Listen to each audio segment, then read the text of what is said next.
ye, hear ye. Franklin County District Court of Ohio is now in session. All having business before this honorable court, draw near, give attention, and you shall be heard. You may be seated. Will all witnesses and parties who are to give testimony in these proceedings please step to the front?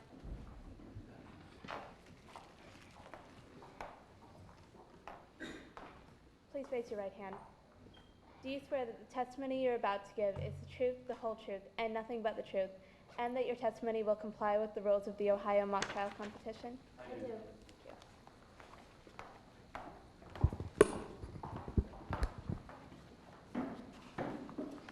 Good afternoon. We are here in the case of State of Ohio versus Trilby Van Acker, and we're here on a motion to suppress evidence filed by the defendants. I'd like to introduce the distinguished panel of judges who will do the scoring.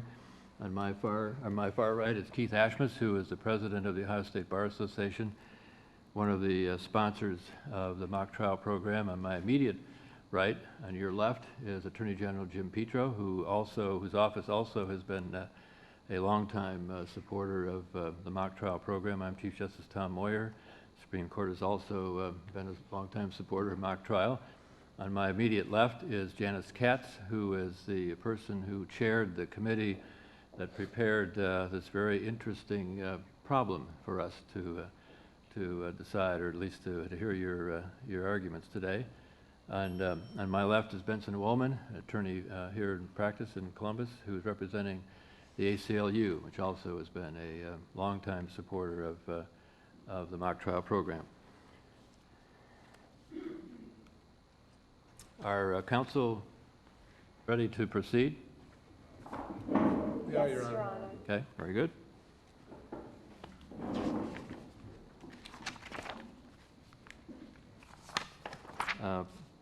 Counsel with prosecution, you may, Mr. Dries, you may begin opening statement. Before I begin, I would like to introduce my team. My name is David Dries, and my co-counsel is Mr. David Bouchard. Our two witnesses today are Mr. Scott Lippard, who will be playing Officer Blanchard, and Ms. Katherine Cruz, who will be portraying Casey Cruz. May it please the court, opposing counsels. We are here to defeat the defense's motion to suppress the defendant's two confessions, as well as the information garnered from the legal search and seizure of the computer. The state has three burdens of proof today. One, that the confession was voluntary. Two, the defendant was not in custody before the reading of the Miranda rights.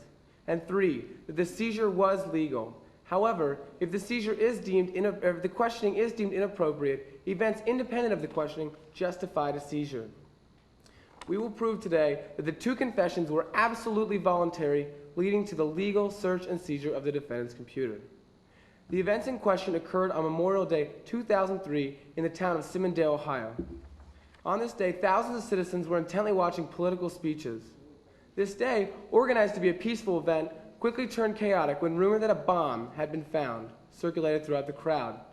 With this threat and the crowd in a panic, the police force acted responsibly and responded quickly. They commenced an immediate investigation to determine who was responsible for the alleged bomb. You will hear today from an Officer Artie Blanchard, a 13-year member of the police force and a respected detective. He was on duty that day and was the officer who spoke with the defendant. You will also hear from Ms. Casey Cruz, a student. She was attending the rally from her position up in a tree. From this position, she saw the defendant. Therefore, she will be able to testify to the defendant's actions and position at the rally. When the bomb threat was made public, Ms. Cruz approached Officer Blanchard. She told him that she had seen the defendant alone at a rally with an unusually large and full book bag. Believing this to be a credible lead, Officer Blanchard then asked to speak with the defendant. You will hear that Officer Blanchard took the defendant aside to a shaded park pavilion just to talk. This meeting only occurred because the defendant willingly agreed to come with Officer Blanchard. You will hear that while in the shade of the pavilion, the defendant openly and voluntarily stated, "I'm da bomber." Believing this to be a partial confession, Officer Blanchard decided to Mirandize the defendant. Before he could finish the Miranda rights, the defendant interrupted him, declared that he knew his rights backwards and forwards, and recited them back to Officer Blanchard. Convinced that he did know his Miranda rights, Officer Blanchard continued to speak with him. It was now, having waived his rights, that the defendant confessed for a second time. The evidence in today's case will show that the two confessions were voluntary, subsequently leading to the legal seizure of the defendant's computer. The defense will claim that this seizure is illegal. This is simply a non-issue, Your Honors, as Officer Blanchard was simply doing his responsible duty in taking the defendant's laptop from the park and not leaving it there to be destroyed or stolen. Moreover, if this is deemed a seizure, it is justified by exigent circumstances.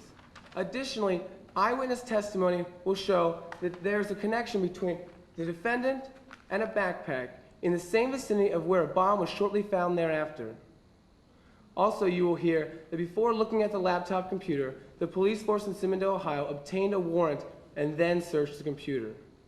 The police force of Simondale, Ohio was doing its job to protect and serve all of its citizens, including the defendant. The actions taken by Officer Blanchard were completely within constitutional bounds. The prosecution will meet and exceed its burden of proof by a preponderance of the evidence through knowledgeable and credited witness testimony. Therefore, we respectfully request of you that you deny the defense's motion to suppress this vital and crucial evidence. Thank you very much, Your Honors. Thank you, Mr. Dries. Ms. Carmali? Yes, Your Honor.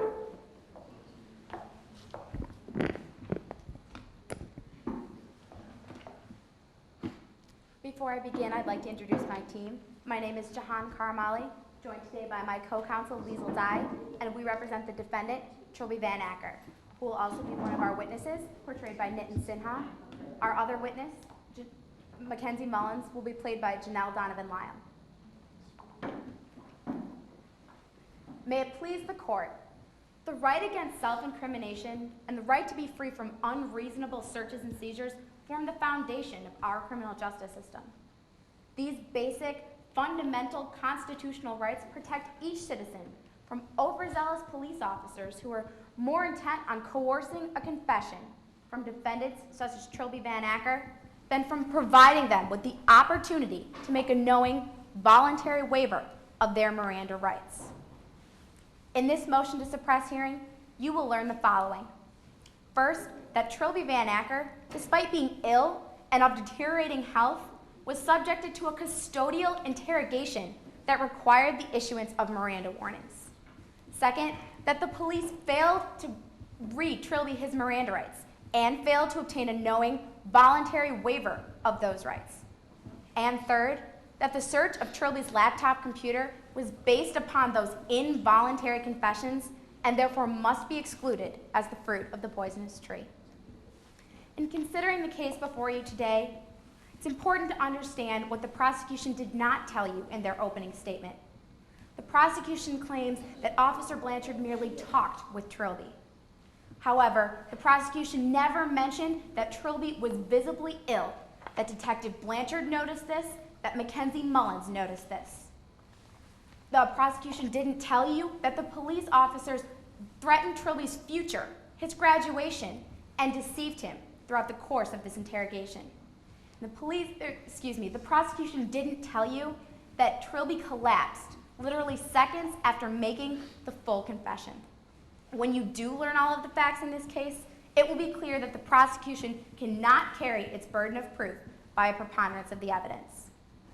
In defense of our case today, we will call two witnesses, Trilby Van Acker and Mackenzie Mullins, his lifelong friend who also attended the rally. From their testimony, as well as the testimony from the prosecution's own witnesses, you will learn that Detective Blanchard ignored Trilby's failing health in order to sweat out a confession. In the severe heat of last Memorial Day, Detective Blanchard made Trilby go with him to the police command center, where he grilled him relentlessly with question after question. Detective Blanchard never read Trilby his Miranda rights. Instead, he continued question after question until Trilby succumbed not only to the officer's interrogation, but to his own diabetic condition. What you will learn is that this entire process constituted a custodial interrogation. that Trilby was set in the center of 4 police officers, his back against the wall, the only suspect in this investigation. You will also learn that the second confession obtained was involuntary. The officer never read the Miranda warnings to Trilby, never asked if he understood those rights, never asked if he waived those rights. Instead, the officer lied to Trilby, telling him that his fingerprints were on a backpack. When that didn't work, the officer told him things would be easier if he confessed. And when that didn't work, the officer continued with question after question until Trilby told him anything he wanted to hear. You will learn that because of Trilby's diabetic condition, he was in no position to waive his Miranda rights. He'd been woozy, shaky, and dazed that entire day. In the end, it will be clear by a totality of the circumstances that the confessions were involuntary, and that the search of the laptop computer based upon those confessions is the fruit of the poisonous tree and must be excluded. It is for these reasons that the defense respectfully requests you grant the motion to suppress the evidence. Thank you, Your Honors. Thank you, Ms. Carmali. Prosecution may call its first witness. Your Honor, the prosecution calls Ms. Katherine Cruz to the stand.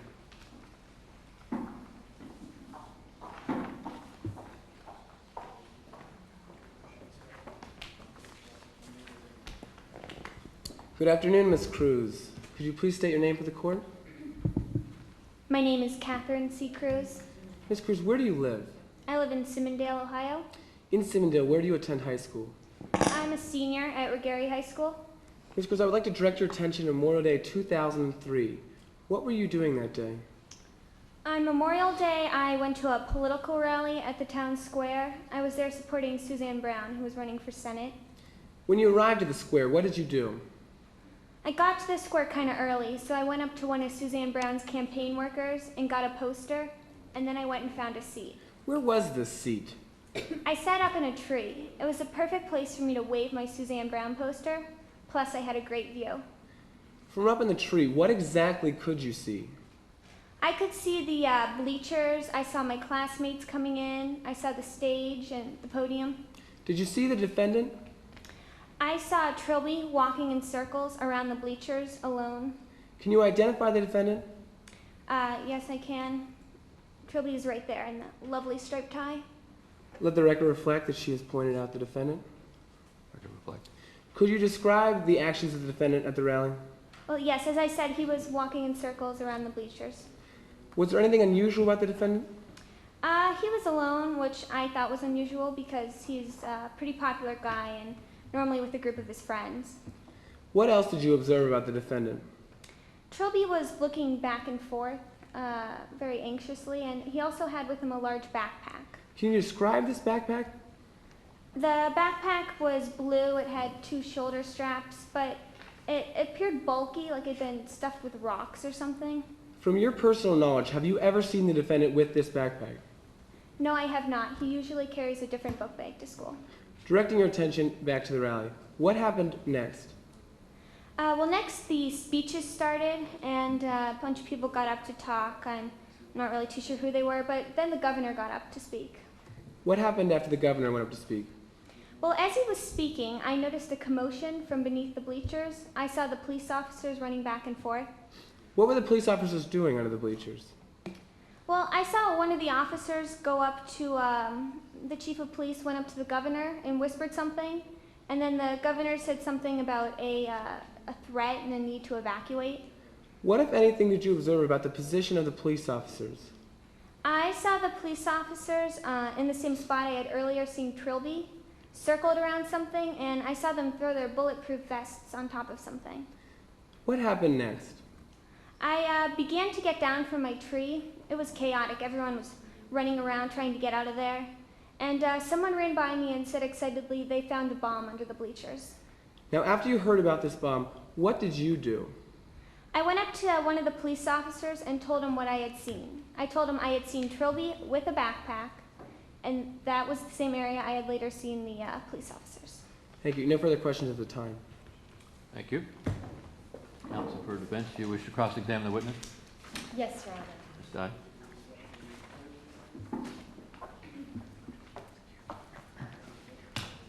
Good afternoon, Ms. Cruz. Hey. I'd just like to ask you a few questions. First of all, you've just testified that you approached the police and told them about Trilby. Is that correct? I told them I had seen Trilby with a backpack. Of course. Now, at that point, you then saw that there was chaos everywhere, so you left. Is that correct? Yes. So immediately after approaching the officers and telling them about Trilby, you left the entire rally. Yeah, I didn't want to get my head blown off by that bomb. So you were concerned enough that you left the rally as soon as possible. Mm-hmm. So you think a bomb threat is a pretty important thing, isn't it? Well, yeah. It's scary for you, isn't it? Yeah. So anything about a bomb, you would want to tell the police, wouldn't you? I never told the police about a bomb. I told them I had seen Trilby with a backpack. And that was because you were concerned with the bomb squad surrounding the backpack, weren't you? Well, I just wanted to tell them what I had seen. I felt it was my duty.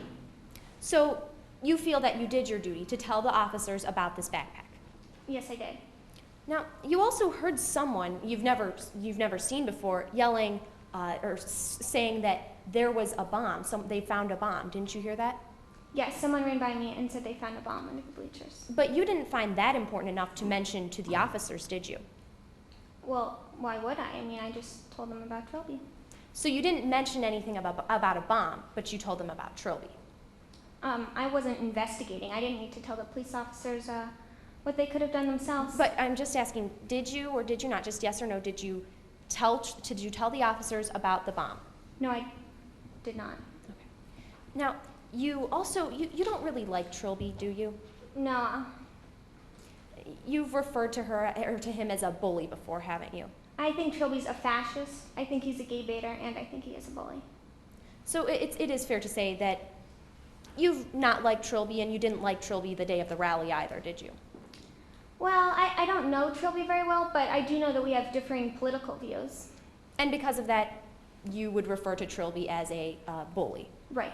And you describe Trilby as hanging out with bullies even, don't you? Yeah. And you even refer to Dan Poole as being a fascist as well, don't you? I think he is. Now, at the rally, when you supposedly saw Trilby with his backpack, it was a blue backpack, wasn't it? Yes, it was. Now, when you saw the officers surrounding something, did you ever see if it was blue? No, I did not. You said that you can only guess that it was a backpack, haven't you? You know, I really wasn't trying to guess anything. I just told the police officers what I knew. But it only looked like a backpack to you, didn't it? Yes, and that's why I never told the officers that it was Trilby's backpack. Because you didn't know, is that correct? Yes. So this backpack that you saw Trilby with was not necessarily the one that was found under the grandstands, was it? Your Honor, may I respond? Sure, you may. I'm simply clarifying, the witness hasn't specified specifically whether it was exactly that backpack under the grandstands. Objection to a rule. So was that backpack that Trilby was carrying, was it necessarily the one that was under the grandstands? It could have been, I'm not sure. But you don't know, do you? No. So you never saw Trilby actually physically take the book bag off and place it under the grandstands, did you? No, and I never said I did. Of course not, but you never saw that actually happen, did you? I just said no. So, in fact, when you left the rally, you saw the cops directing Trilby to a park pavilion, didn't you? Yes, I did. And they'd set up a temporary police command center there? That's what I saw them bringing him over to the pavilion, yes. But when you saw Trilby with the cops, did you ever see the cops or the officers motion for Trilby to leave? You know, I really didn't pay attention. That's the cops' job. You know, they can deal with it. So you didn't see that happen, did you? I Is that a didn't no? see anything, no. And you also didn't see, you didn't hear the officers telling Trilby his Miranda warnings, did you? Objection, Your Honor. The witness has no first-hand knowledge of this line of questioning. May I respond, Your Sure. Honor? The witness has testified that she did indeed see Trilby with the officers, and I'm simply clarifying as to what exactly she saw the officers She can do. answer whether, from her personal knowledge, whether she heard the Miranda warnings. Objection to a rule at this point. So, personally, did you ever hear the officers give Trilby Miranda warnings? All I saw was an officer with Trilby. I didn't get close to him. I didn't hear anything. So that's a no, you didn't hear Miranda warnings given. I didn't hear or see anything, no. And you also did not hear Trilby confess, did you? As I have already said several times, I got out of there as soon as I went out I'm to the just police asking, officers. at any point during this time when you saw Trilby with the officer, with the officers, excuse me, you never heard Trilby confess at that point, did you, or did you not? No, I did not. Now, in addition, Ms. Cruz, when you arrived at the rally, you were zoning and meditating, weren't you? I was sitting in my tree waiting for the speeches to start. So you weren't paying attention to everything going on at the rally, were you? I saw. No, not everything. So you don't know whether anyone else was in the area where Trilby was at the bleachers, do you? I saw Trilby alone. But you don't know if anyone else was in that area as well, do you? I know that no one was close to Trilby. But the bleachers were full of people, weren't they? At that point, people were still arriving, so they were not packed. But people were starting to fill up the bleachers. Yeah. So there were at least some people in the bleachers. Yes, there were. So your view would be somewhat obscured by the people in the bleachers, wasn't it? Actually, it was not. I saw Trilby with that backpack. I could see him perfectly. But you didn't see the entire area behind the bleachers, did you? No, I did not. Now, when you saw Trilby with this backpack, you've testified that you've never seen him carrying it before, haven't you? Yes, I have. But you don't see Trilby all the time, do you? I go to school with them. I see him every day. So you only see Trilby at school. And around town, yes. But you're not friends, so you don't see him all the time, do you? I see him at school. But that's it, isn't it? Just in school? Yes. So you don't know whether Trilby ever carries this book bag at any other time, do you? I know that I've never seen him carrying it. But you don't know as to any time that you don't see Trilby what he's carrying, do you? No. And you also didn't happen to, this person you saw early, Trilby, when you saw Trilby, it was early, wasn't it? Before the speeches had started? Yes. So the person who was carrying this book bag would have to have been at the rally early. Is that correct? Objection. This is cause for speculation. Okay, Well, fine. this is not speculation since the witness has testified that she saw the person with the backpack. She can testify as to when it was. I think you need to rephrase the question. I'll rephrase, Your Honor. So the person who you saw with the backpack, or Trilby, if you will, was at the rally early. Yes, as were many other people.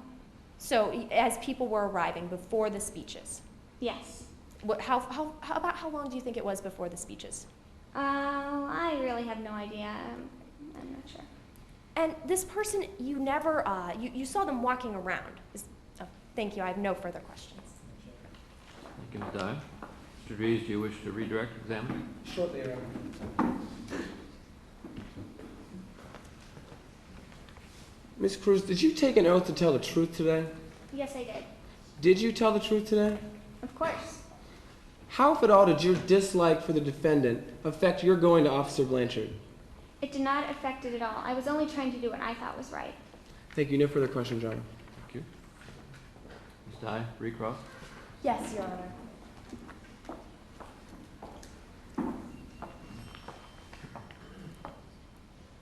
Ms. Cruz, now you've just testified in redirect that you've sworn to tell the truth today, is that correct? Yes.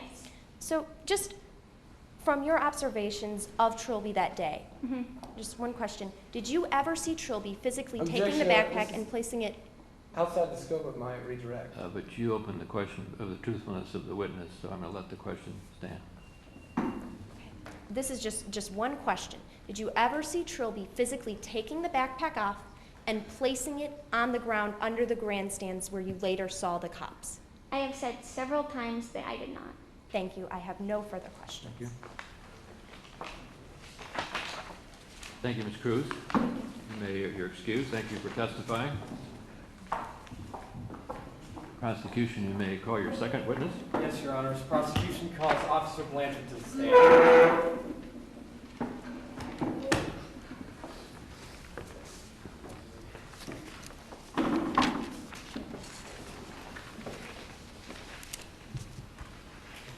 Good afternoon. Could you please state your name for the court? My name is Artie Blanchard. Where do you work, Honored Blanchard?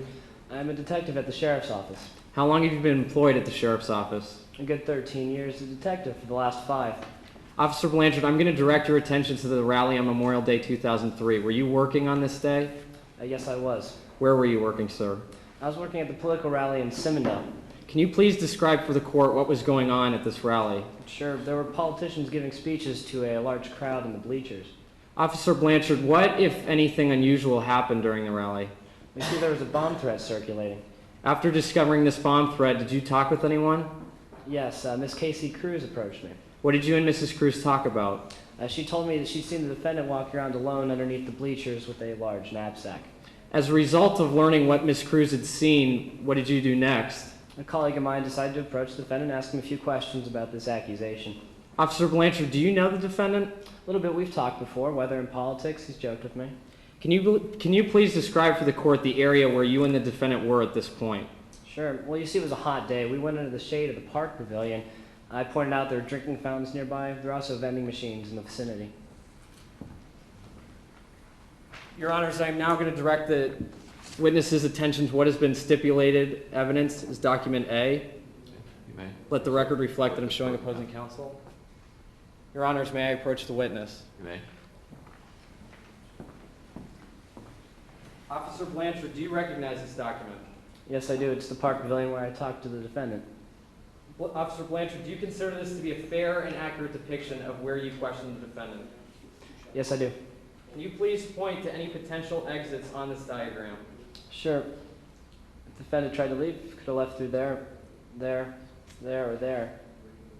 Thank you. Let the record reflect where the witness has pointed to. The record will reflect that. Officer Blanchard, when you led the defendant towards the pavilion, was he carrying anything with him?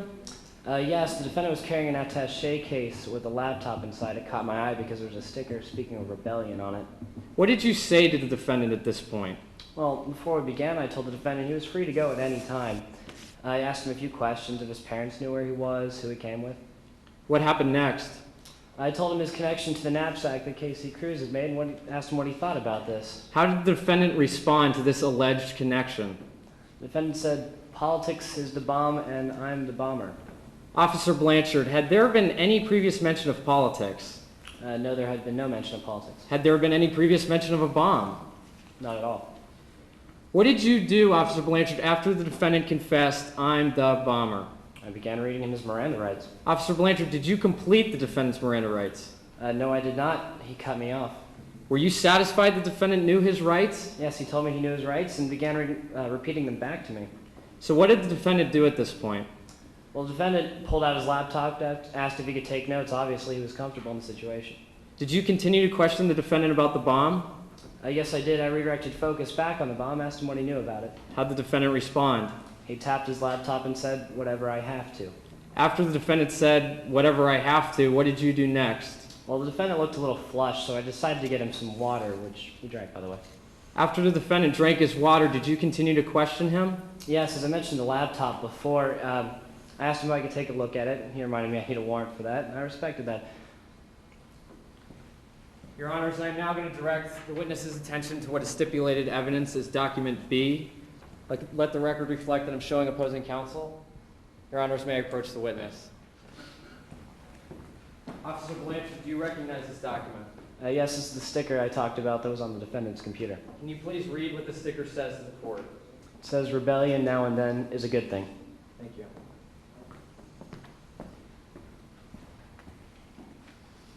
Did you ever learn what the defendant used his computer for?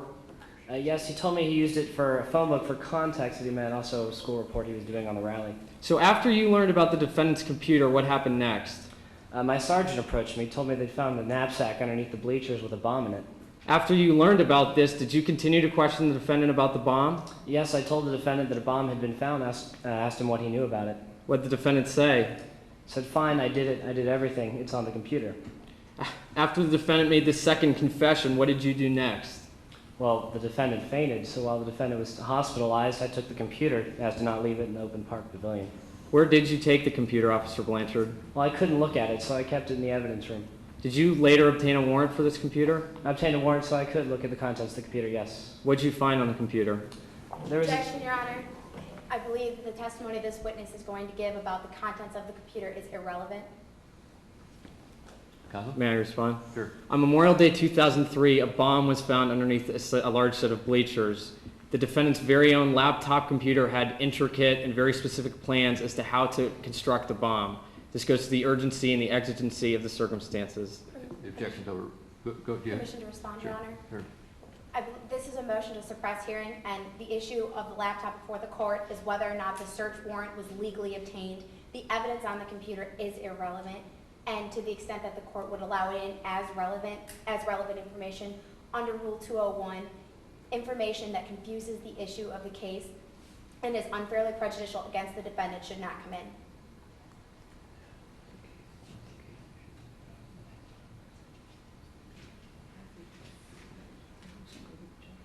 Objection is overruled. Repeat the question. I'll restate, Officer Blanchard. What did you find on the defendant's computer? There was a downloaded version of the Anarchist Bible with plans depicting to make a bomb. There are also links to a white supremacist organization website. Officer Blanchard, just to get this clear, how many times did the defendant confess to you? The defendant confessed to me twice. Did the defendant ever ask you for help, Officer Blanchard? No. Did he ever tell you that he was not feeling well? The defendant never said he was not feeling well at all. Did the defendant ever mention anything about any sort of supposed diabetic condition? Objection, Your Honor. This is a leading question. I don't believe I'm implying an answer, but I'll rephrase, Your Honor. Objection sustained. Rephrase the question if you wish. What, if anything, did the defendant tell you about his diabetes? The defendant told me nothing about his diabetic condition. Thank you, Officer Blanchard. No more questions this time. Thank you, Mr. Bouchard. Ms. Carmelli, cross-examination? Yes, Your Honor.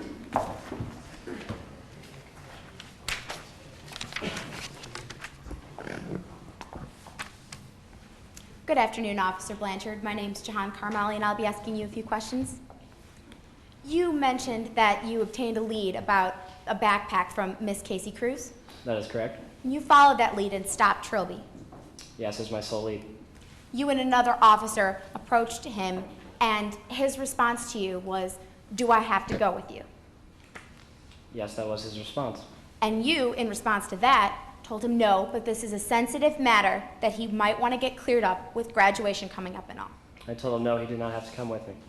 Officer Blanchard, when Trilby asked you that, did you or did you not make the statement, "No, but this is a sensitive matter that you might want to get cleared up with graduation coming up and all"? Yes, I brought up the topic of graduation. And you made that statement. Yes, I did. So then you directed Trilby to the Park Pavilion. This is true. And the Park Pavilion was configured as a temporary police command center. Not to my knowledge. It stated so in the evidence, but to my knowledge, no, it was not. It's your testimony that the Park Pavilion was not set up as a police command center? Yes, this is true. It was not. But you and the officer that had approached Trilby were in uniform that day? I'm a detective. I wear plain clothes. And the other officer with you, he was in uniform? I believe all the officers were plain clothes that day. All the officers were in plain clothes that day. So is it your testimony today that none of the officers were armed? I do not recall them being armed. And you and your fellow officers were in charge of security at this political rally? Yes, a few of us were. And nobody was in uniform and nobody was armed? I do not recall exactly how many people were in uniform or not. Well, you brought Trilby to this police command center and began questioning him. I brought him to the Park Pavilion to talk to him. And in the course of your discussion, he made the comment, "Politics is the bomb and I'm the bomber." Yes, that's why I began reading his Miranda rights. You began reading him his Miranda rights. Correct, Officer Blanchard? Yes, I did not finish.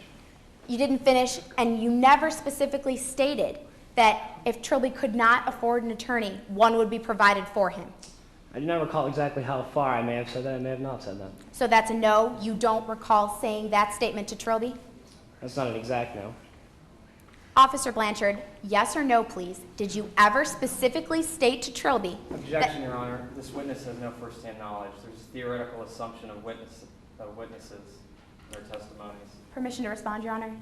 I'm asking Officer Blanchard if he made that statement to Trilby on Memorial Day. He does have firsthand knowledge of what he would have said. Your Honor, may I be heard? Yeah, ma'am. It's not in his deposition. He would simply be speculating, and it would be inventing facts, frankly. Objection sustained. Officer Blanchard, did you ever ask Trilby how old he was? No, I did not. In fact, you didn't know how old he was on Memorial Day. I knew he was good friends with Brett Mullen's child, Mackenzie, and I figured he was about the same age. Objection. I don't see what relevance the defendant's age has to do with anything.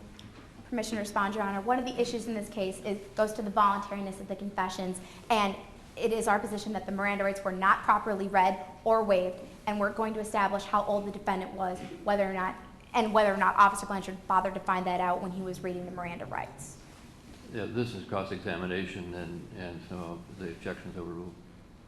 Good question. Officer Blanchard, you didn't know how old Trilby was on Memorial Day? No, not exactly. You never asked him how old he was? No, I do not recall asking that. And you read him, you didn't know if he had a job or not?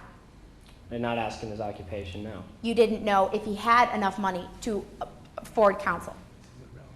Objection, Your Honor. This line of questioning is inherently speculative. Yeah. Is it your argument that's not within the facts in the case?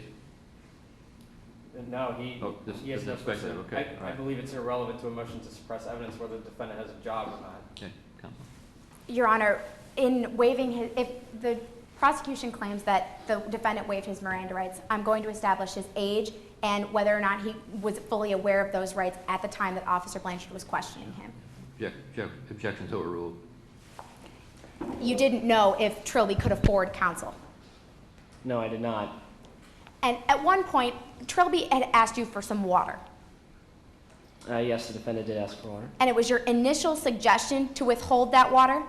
Only with the defendant's consent did I ask him if we could go on with a few more questions. So that's a yes, it was your initial suggestion to withhold the water.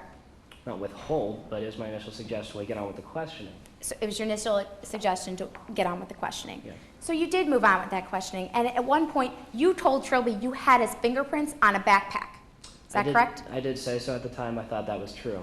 And it turns out that that information wasn't true, was it? The results were inconclusive. So, but you did tell Trilby that. Yes, I did mention that to the defendant.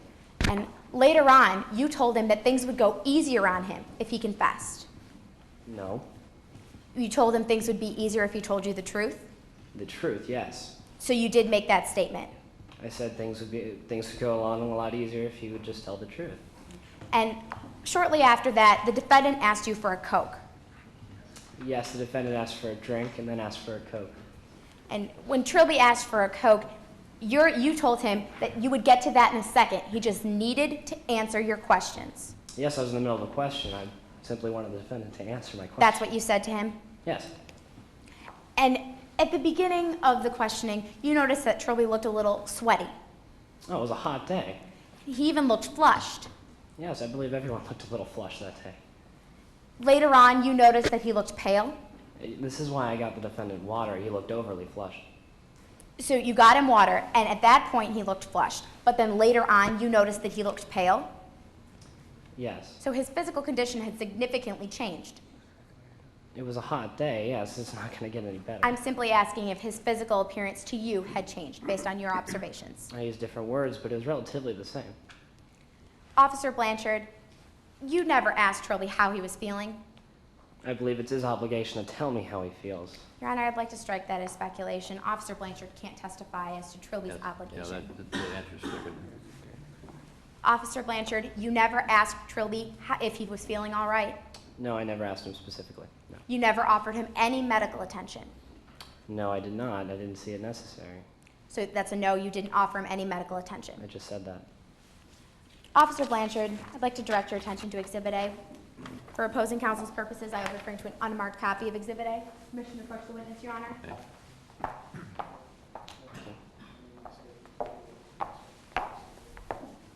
Officer Blanchard, according to Exhibit A, there are 2 police officers in front of the picnic table where Trilby is sitting. Yes, one of them being me. One of them being you and the other being the officer who approached Trilby with you. Correct?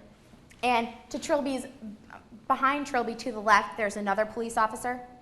As this diagram speculates, however, I do not recall the other officers exactly. It's your testimony that there were no other officers in the temporary police command center. I didn't say there were no other officers. I said I do not recall the other officers. Well, according to Exhibit A, there's an officer behind Trilby to the left.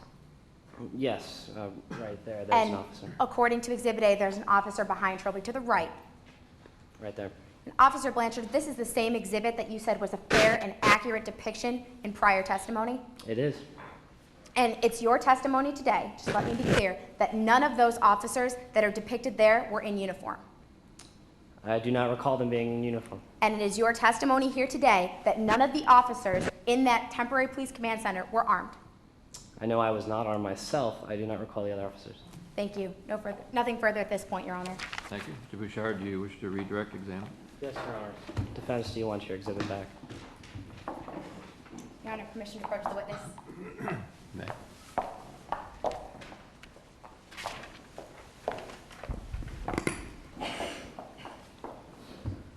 Officer Blanchard, who questioned the defendant?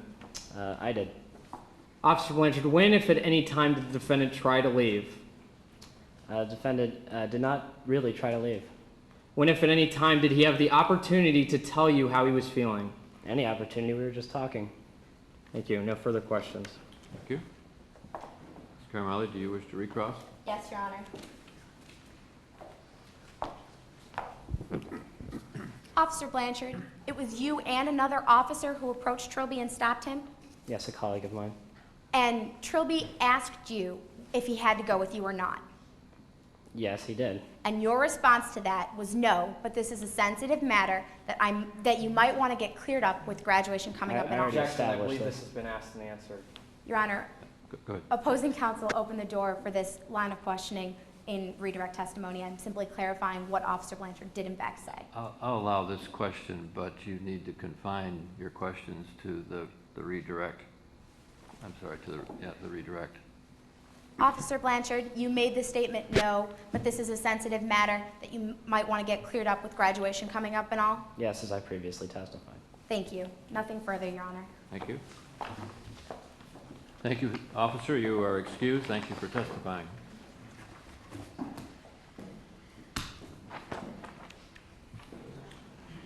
Counsel, you may call your first witness. Yes, Your Honor. The defense calls Mackenzie Mullins to the stand.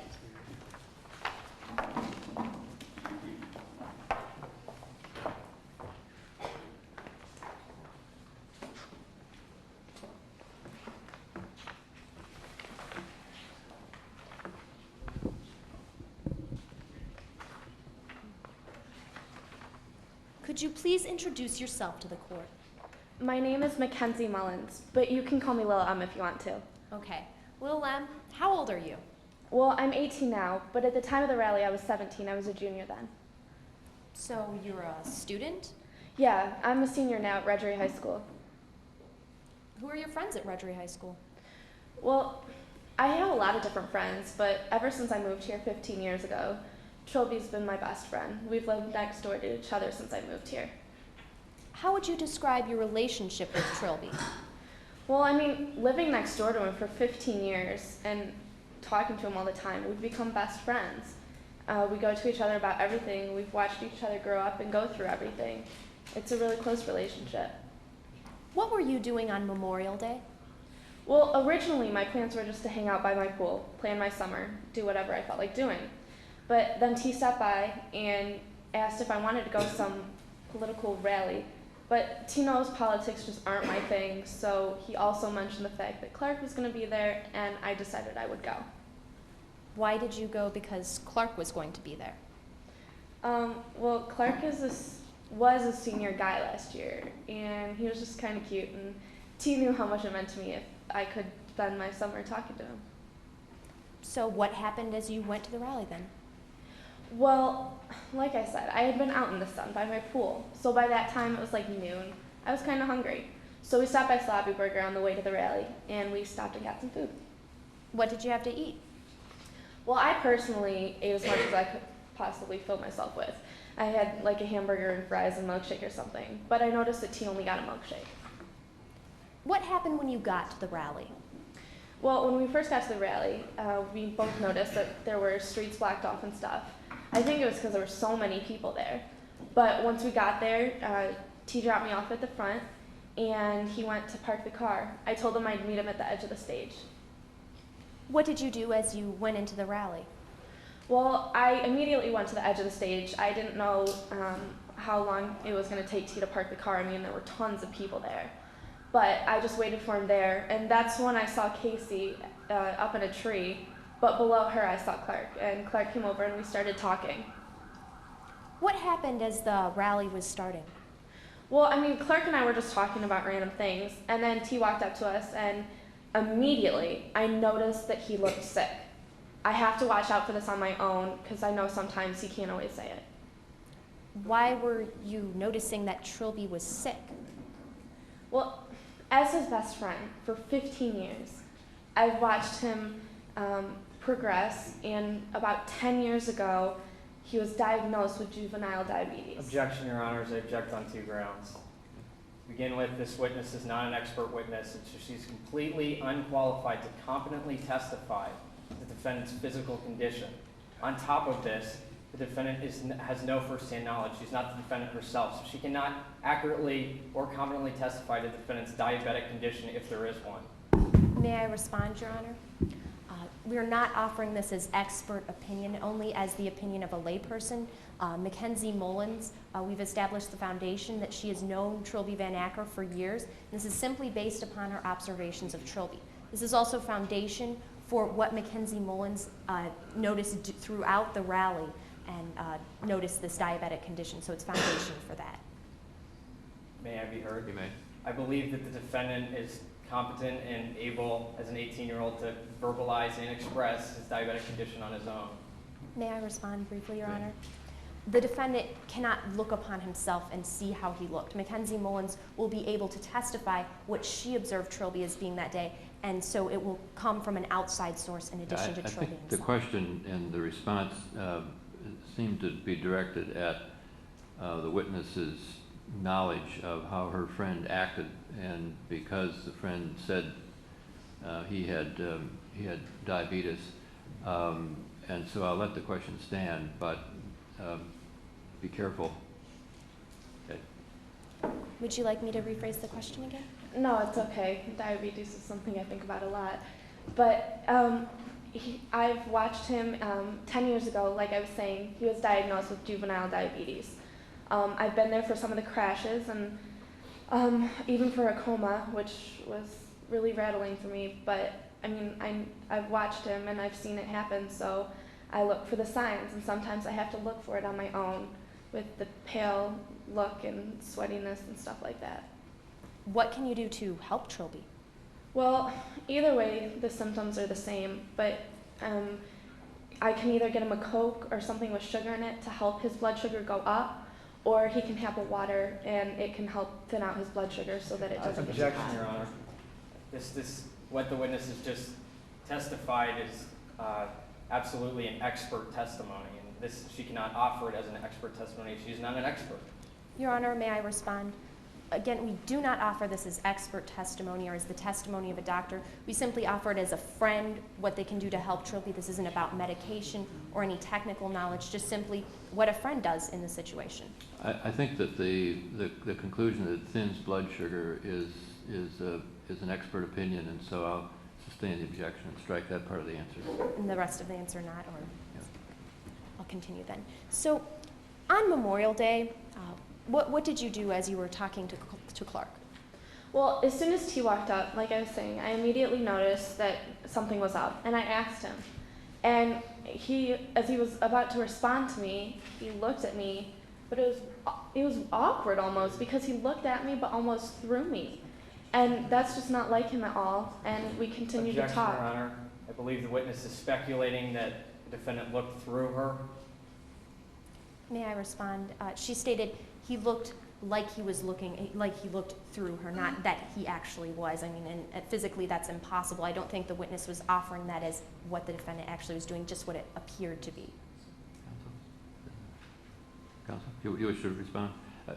No, Okay. The objection's overruled. Would you like me to state the question again? Yes, please. So on Memorial Day, what did you notice as you were talking to Clark? Well, like I said, T had walked up and I knew something was up, and he looked at me but almost threw me. But then, like, we kept talking, and T's a very sensitive guy, and he understands that, I don't take things very lightly sometimes. Objection, Your Honor. So, this is inadmissible character evidence. May I respond, Your Honor?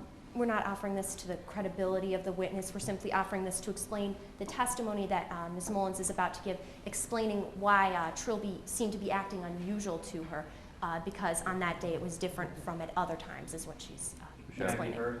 I believe whether or not the defendant is a sensitive guy has nothing to do with her further actions or how he felt later on that day. I don't believe his disposition affects his actions. Your Honor, this is simply to show the difference in a typical disposition noticed by a friend and the disposition that she noticed that day in Trilby. The objections overruled. So, could you continue with what you noticed? Yeah. But like I was saying, then he said something to me. It was kind of rude, and he mentioned how he's going to be remembering all of us small people when he gets high up into politics or something to that effect. And I knew immediately that I couldn't take this seriously and that something was definitely wrong. Objection, Your Honor. Hearsay. If I may respond, Your Honor, this isn't hearsay, as we're simply offering it not for the truth of the matter. It's not to be used in closing, just as what Trilby's demeanor was. Objections overruled. So, what was your response to this? Well, taking everything into consideration that had happened within those few moments, I decided to ask T if he needed a pop. And before he could answer, the crowd started moving everywhere. Why was the crowd moving everywhere? To be honest, I have no clue. I was standing there talking to Clark and to Trilby and assessing the situation, and then everyone that was at that rally starts swarming around us. We're all like being rushed out to the parking lot. It was complete chaos. And I was holding on to Clark for dear life, and then I realized that Trilby wasn't with me, and I turn around and I see him talking to some police officers. Who were these police officers? Well, one of them I don't know, but I know Detective Blanchard. How do you know Detective Blanchard? Well, Detective Blanchard's done some private security for my dad's business. I've seen him around the shop a ton, and he's also been a family friend for quite a long time. So what did you do when you saw Trilby with Officer Blanchard and the other officer? Well, I mean, Trilby was still standing in the area that I had just been evacuated from. I didn't really know what the reason was for him to be there, but I knew he was with someone that I did trust at the time. So I didn't really know what to do. So what, if any, assistance did you give Trilby that day? Well, like I said, I tried to get him to pop, but then everyone started moving. It was chaotic, and I wasn't able to do anything. What was his response when you tried to get him a pop? He wasn't able to respond at the time. Everyone started moving at that point. Objection, Your Honor. That's speculation. He wasn't able to respond. I don't believe she can testify to what the defendant was able and not able to do. Your Honor, if I may respond, she was simply stating that he wasn't able to respond, not that he physically couldn't do it, but that the crowd started swarming, and as she's explained, they were separated, so it would be impossible for him to talk to her when they're at a distance. May I be heard? Sure. So it doesn't refer to ability, it refers to the fact that he did not respond. I think she can testify as to the situation, whether it enabled him or didn't enable him to respond. And, I don't think it takes a technical answer. Objections overruled. So could you continue with your, would you I'm like me sorry, to I ask another forgot the question? question. Okay. So when you saw Trilby at that point with Officer Blanchard, what did Trilby look like at that point?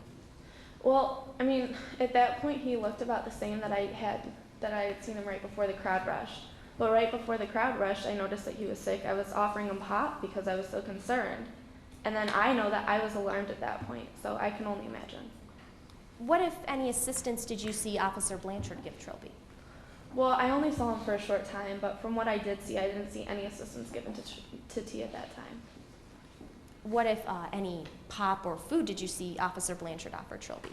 Unfortunately, at that time, I didn't see anything being given to Trilby.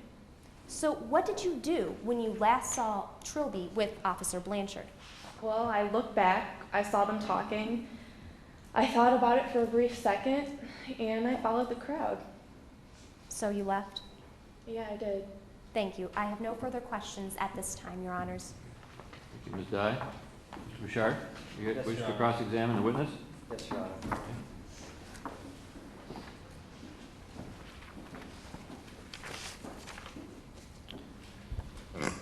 Good afternoon, Ms. Mullins. My name is David Bouchard, and I'm going to be asking you a few questions today. Good afternoon, sir. You've grown up with the defendant, haven't you? Yeah, for about 16 years now. You believe the defendant has some extreme points of view, don't you?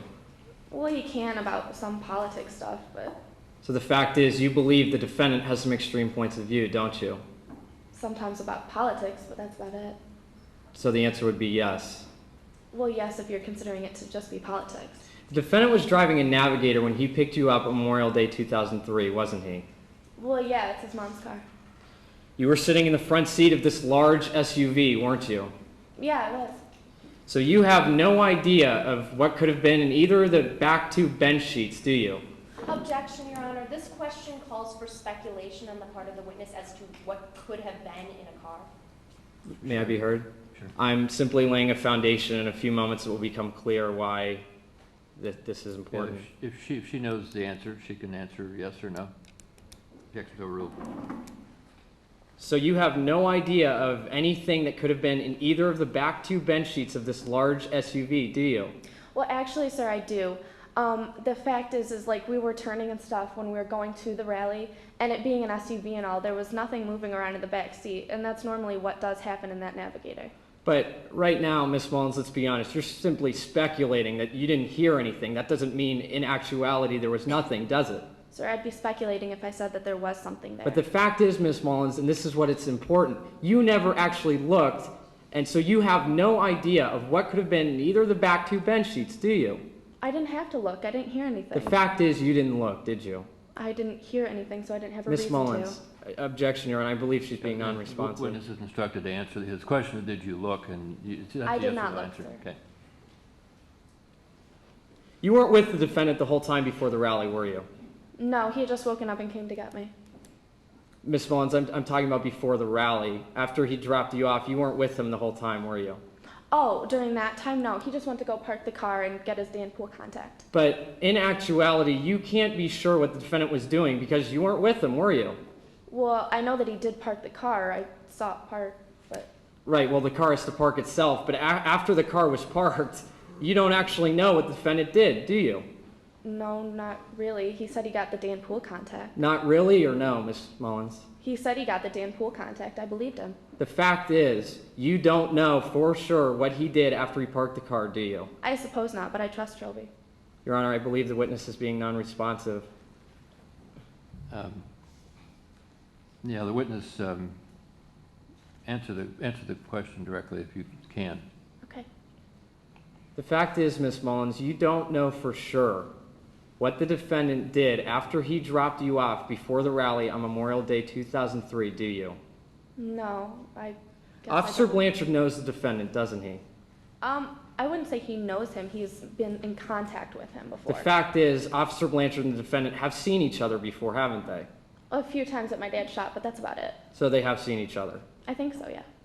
I think so, or they have. Well, they have at my dad's shop. I don't really know how much they've conversed. You believe the defendant would be fine with Officer Blanchard, didn't you? Yeah, I did.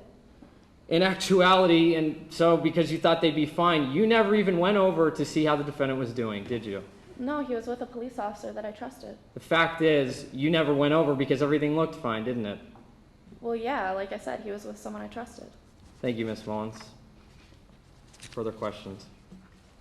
Okay, Mr. Bouchard, Ms. Dye, do you wish to redirect? Yes, Your Honor.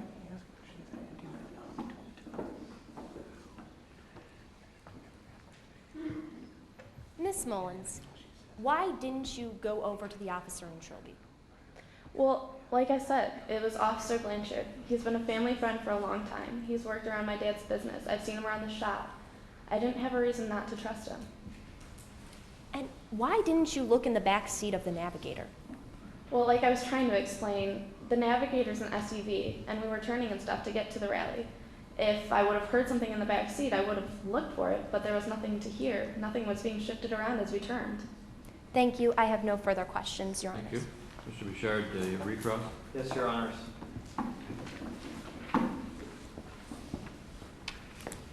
Ms. Cruz, you have no idea what the defendant and Officer Blanchard discussed while under the pavilion, do you? Objection, Your Honor. This is outside the scope of my redirect examination. I did not ask anything about what Officer Blanchard and Trilby were discussing or anything about what went on at this park pavilion. Your Honor, may I be heard? Yeah, Mr. Bouchard, I'm sorry, I was consulting with my, not my counsel, but my judge here and about the facts. Could you restate the question, please? Yes, Your Honor. Ms. Mullins, you have no idea of what the defendant and Officer Blanchard discussed while under the pavilion, do you? Okay, Would you like me to repeat my response? please, then? yeah. Your Honor, this testimony is outside the scope of my redirect examination. I didn't ask anything about Officer Blanchard and Trilby's discussion or anything about what went on at this park pavilion. Mr. Bouchard? In redirect, counsel brought up the relationship between Officer Blanchard and Trilby, and so I believe this is relevant. I'm simply going back to if she saw any of their interaction that day. The objection's overruled. Ms. Mullins, you have no idea what the defendant and Officer Blanchard discussed while they were under the pavilion on Memorial Day 2003, do you? I suppose I don't know. Ms. Mullins, you suppose you don't, or you have no idea? I said I don't know. Thank you. No further questions. Thank you. Thank you, Ms. Mullins. You may step down. Thank you for testifying. Defense counsel, you may call your second witness. The defense calls Trilby Van Acker.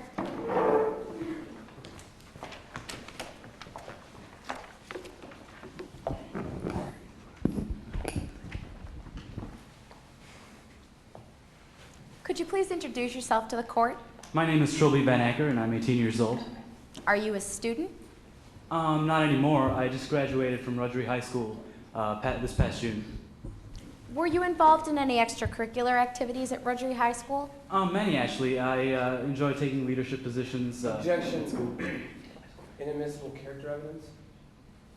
Your Honor, the defendant is just setting up some of his interests. As you will later learn, he pursued those interests and they established the reason why he attended the political rally.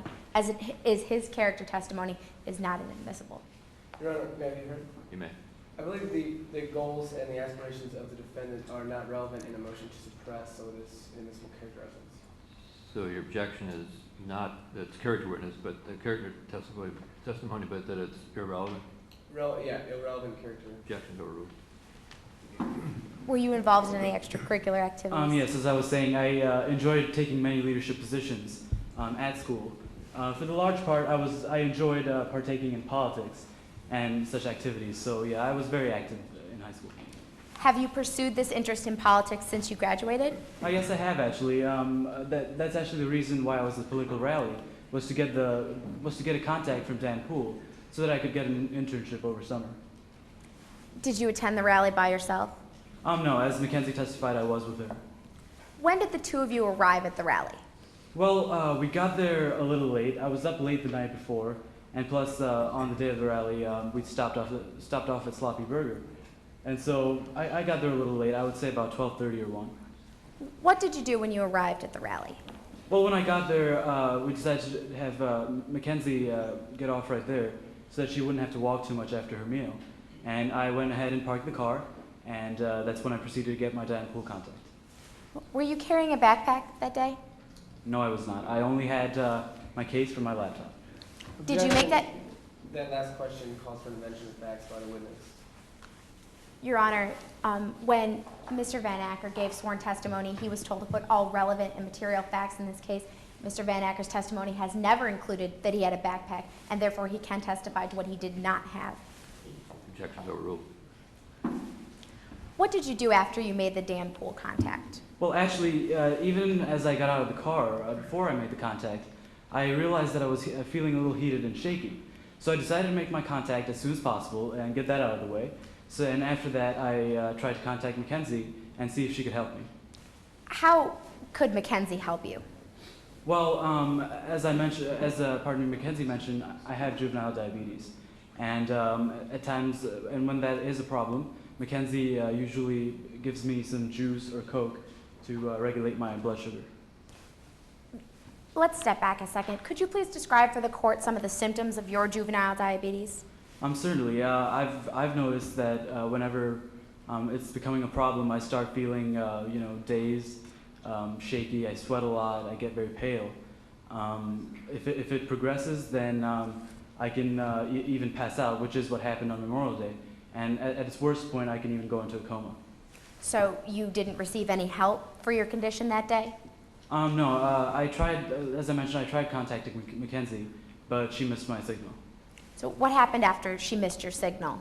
Well, right about then, the crowd dispersed, and while I was looking for Mackenzie, I was approached by Officer Blanchard, and he took me over to this area where I was surrounded by cops, and he started grilling me with questions over there.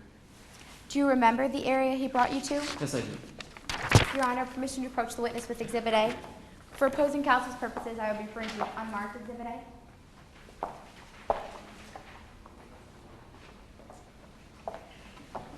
Trilby, is that the area that the officer brought you to? Yes, it is. And using the marker, could you please identify for the court where the police officers were at that time, at the time they questioned you? Certainly.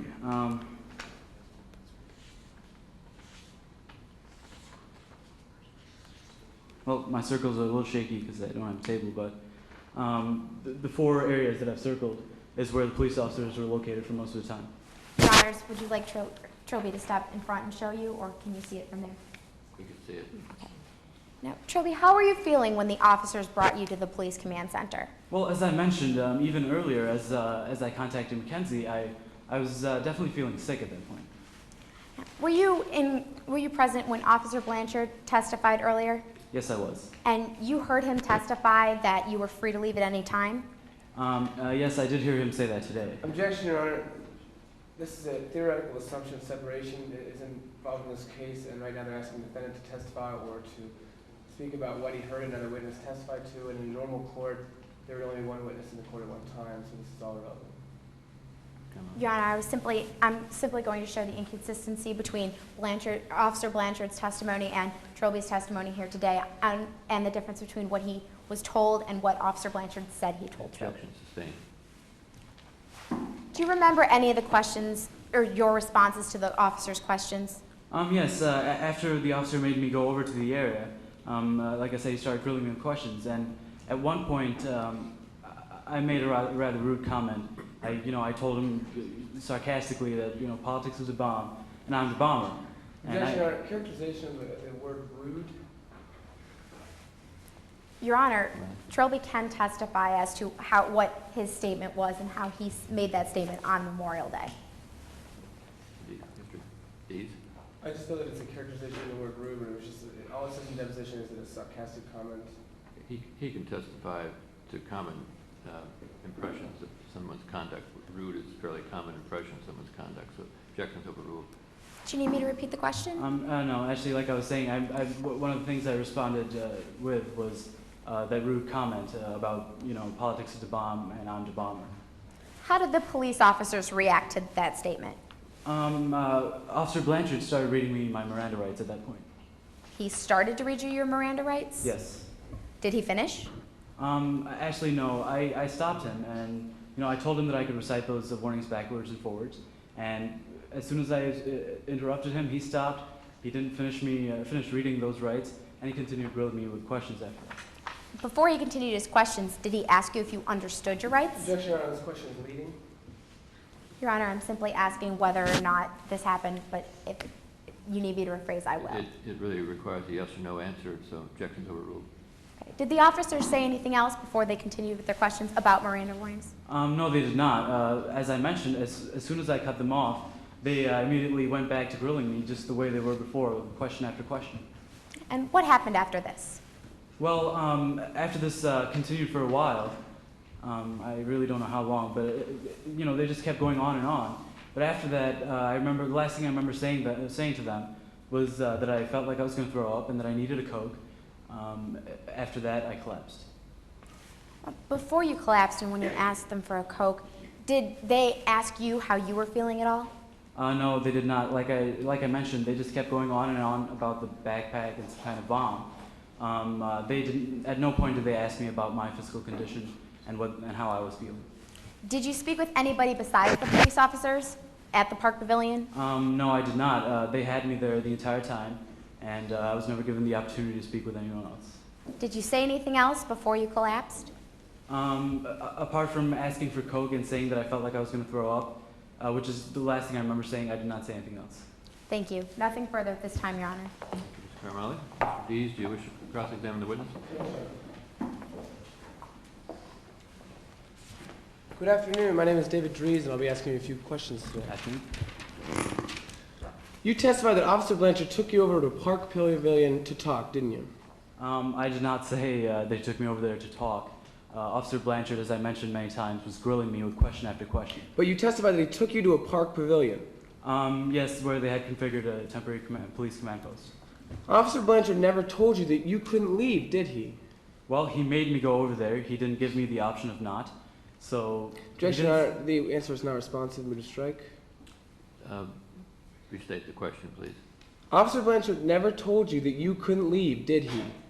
He did not tell me that. He indicated that by making me go over there. But he never told you.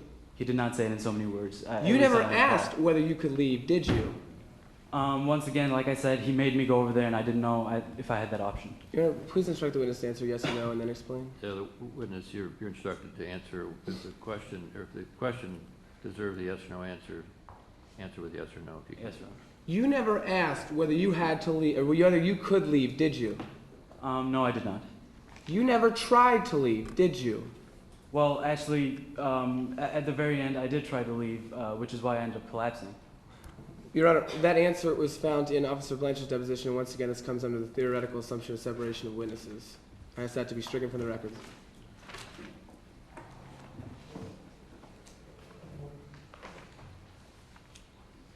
Permission to respond, Your Honor? Yes. Trilby has testified that he got up to leave and collapsed. It is in his deposition as well, and it has been brought into prior sworn testimony. Objections overruled.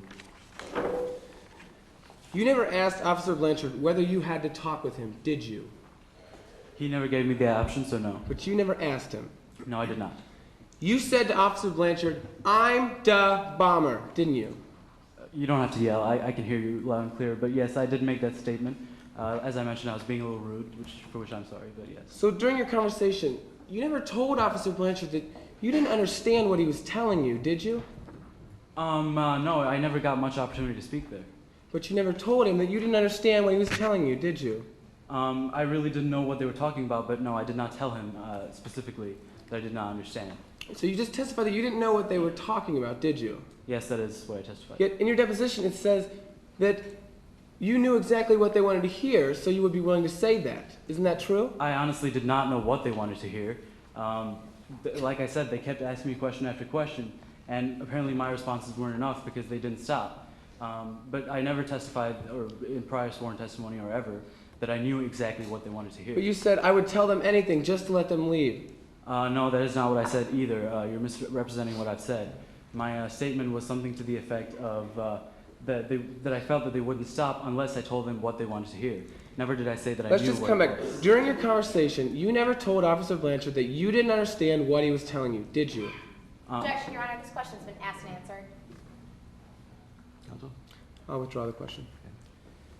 Officer Blanchard started you to read your Miranda rights, didn't he? As I testified, yes. And you cut him off, didn't you? That's correct. You told Officer Blanchard that you knew your Miranda rights, didn't you?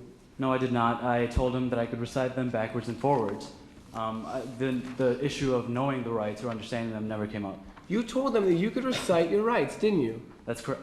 So you told him that you knew your rights, didn't you? Once again, I did not tell him that I knew my rights. I told him that I could recite them. So you can recite these rights, but you don't know them. Is that what you're telling the court? I can recite Shakespeare, but I don't know that either. What my exact words to him... Objection, Your Honor. I believe the answer is not responsive. The last part of the answer is not responsive. It's pretty clever, but it's not responsive.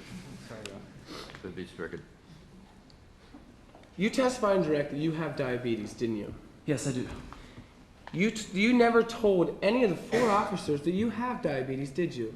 They never asked, so I never told, no. Specifically, you never told Officer Blanchard that you have diabetes, did you? He never asked me, no. But you never told him. As I said, no. You testified that you were surrounded by 4 officers in a temporary command center, is that correct? Yes, as if you refer to the layout where I marked. There are 4 officers on each side of me. And you thought it would be a good idea, while you're being surrounded and questioned about a bomb, to say the word bomber No, I did not think it would be a good idea. As I testified earlier, it was a rude comment, and I'm sorry that I made it. But you did say it, though. I did say it, but I did not think it was a good idea. You testified and directed. You didn't want anyone to know about your diabetes, did you? I testified that it's not necessarily everyone else's business, no. And you testified that diabetes is a very dangerous disease, and you feared you could go into a coma. Is that true? If it progresses to its worst point, then yes. So you're telling the court here that you will be willing to go into a coma rather than just tell Officer Blanchard that you have a severe medical condition? That is not my testimony, no. I would never be willing to go into coma. So you won't tell Officer Blanchard that you have diabetes, I couldn't tell Officer Blanchard that I had diabetes. But you didn't tell Officer Blanchard that you have I diabetes? could not, no. Because you didn't? Not because I didn't, I could not. You did not tell Officer Blanchard you have diabetes? That is correct, because I No could further not. questions, Your Honor. Thank you, Mr. Dries. Ms. Carmelli, do you wish to redirect? Yes, Your Honor.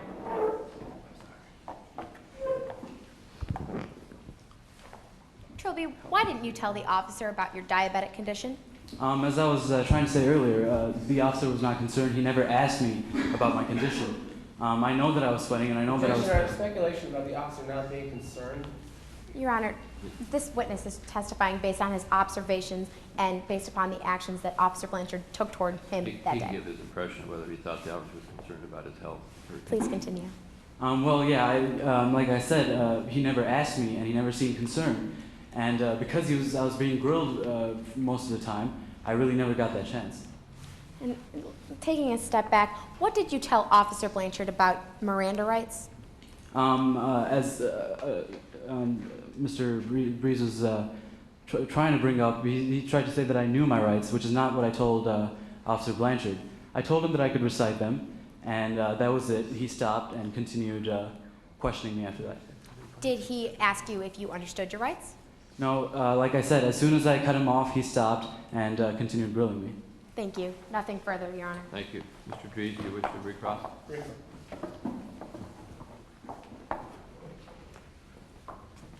You told Officer Blanchard that you could recite your Miranda warnings backwards and forwards, did you not? Yes, that is true. No further questions, Your Honor. Thank you. Thank you, Mr. Van Acker. You're excused. Thank you for testifying. Thank you.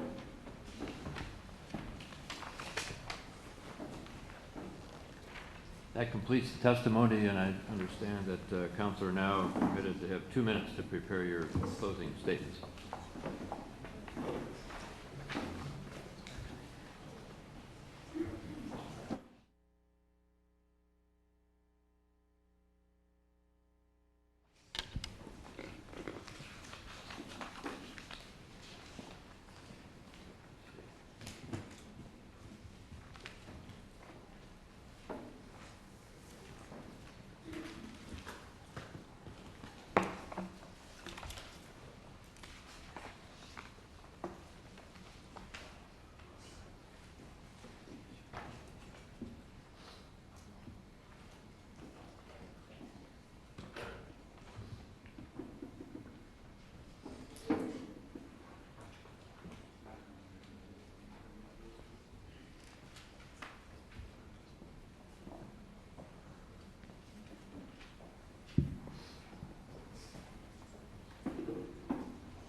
Blanchard, it appears that you wish to make a closing argument.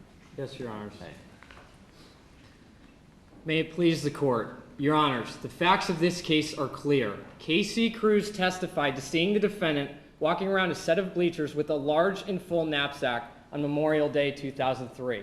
Later on that day, when a knapsack with a bomb was found under these very same bleachers, Cruz decided to approach a police officer to make him aware of what she had seen. Officer Blanchard immediately responded to the urgent circumstances and led the defendant to a shaded pavilion. The ensuing questioning only happened because the defendant expressed his willingness to talk with Officer Blanchard. The questioning, which evoked 2 confessions from the defendant, fell completely within constitutional bounds. Your Honor, the prosecution had 3 burdens of proof to fulfill today, and we've completely satisfied them all by a preponderance of the evidence. The first deals with the defendant's Fifth Amendment rights and the voluntariness of his self-incriminating confessions. In order to determine the voluntariness, State v. Trees dictates that voluntariness can only be determined after the totality of the circumstances is realized. State v. Loza goes on to perfectly specify the actual components that make up the totality of the circumstances. As an intelligent 18-year-old who was well aware of the fact that he was able to leave at any point during a roughly 25-minute investigation, his age and the length and the intensity of the questioning were negligible. The defendant was far from physically deprived or mistreated. In fact, he drank 3 full bottles of water and had still more food and water available to him within the immediate proximity of the pavilion. The defendant was certainly never threatened or induced to confess. Rather, he was treated as an adult by a veteran police officer. The final component of the totality of the circumstances refers to the defendant's mental condition. State v. Smith holds that without coercive activity, a confession is voluntary even if the suspect may have an impaired mental state. The defendant certainly was never coerced, as he was reminded of his ability to leave. And so in this way, State v. Smith is extremely applicable. It is clear, Your Honors, that the total circumstances renders the confessions voluntary. The second question in this case deals with the defendant's Fifth Amendment rights and the reading of his Miranda rights.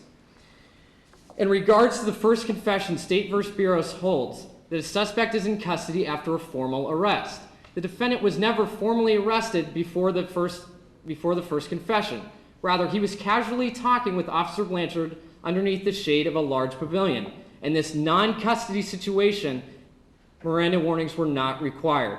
Regarding the second confession, State v. Daly holds that the suspect can only waive their rights if it's done so knowingly, voluntarily, and intelligently. The defendant certainly waived his rights voluntarily, as he chose to interrupt Officer Blanchard and say, "I know it," backwards and forwards. This same statement demonstrates the defendant knowingly demonstrated his rights. He told Officer Blanchard that he knew them. Finally, the fact that the defendant intelligently waived his rights is demonstrated through his recitation of his Miranda rights, as well as his further awareness of constitutional law when he told Officer Blanchard that he needed a warrant before he could look at his computer. The third aspect of this case involves the defendant's Fourth Amendment rights and the seizure of his computer. Oregon v. Elstad holds that without violation of the Fifth Amendment, derivative evidence is legally obtained. The defendant's Fifth Amendment rights were certainly not violated, as he was questioned in a non-custody situation in which Miranda warnings were waived. Furthermore, Welsh v. Wisconsin holds that seizure without a warrant is legal when imminent destruction of evidence is at stake. Your Honors, the incriminating files on the defendant's computer could have been removed within seconds, and so imminent destruction of evidence is absolutely relevant. In addition, Officer Blanchard was in no position to leave the defendant's highly valuable laptop in the open and public pavilion. Finally, the facts show that the events independent of the defendant's 2 confessions justified a seizure of the computer. The defendant was seen carrying a large and full knapsack, where a knapsack with a bomb was later found. On top of this, the defendant's very own laptop had a sticker reading, "Rebellion now and then is a good thing." It is clear that all the events independent of the 2 confessions justified a seizure of the computer. Your Honors, a volatile explosive is no trifling matter. The citizens of Simondale, Ohio reacted to the threat of a bomb by frantically trying to flee. Naturally, all of the people present had visions of catastrophic explosion occurring at any moment. Officer Blanchard separated himself from the desperation of the fear-stricken crowds in order to vigilantly uphold and protect the constitutional rights of all citizens, including those of the defendant. Officer Blanchard's actions fell completely and totally within the bounds of the Constitution. Your Honor, as the prosecution, we respectfully request that the motion to suppress be denied. Thank you. Thank you, Mr. Bouchard. Ms. Dye, do you wish to make a closing argument? Yes, Your Honor.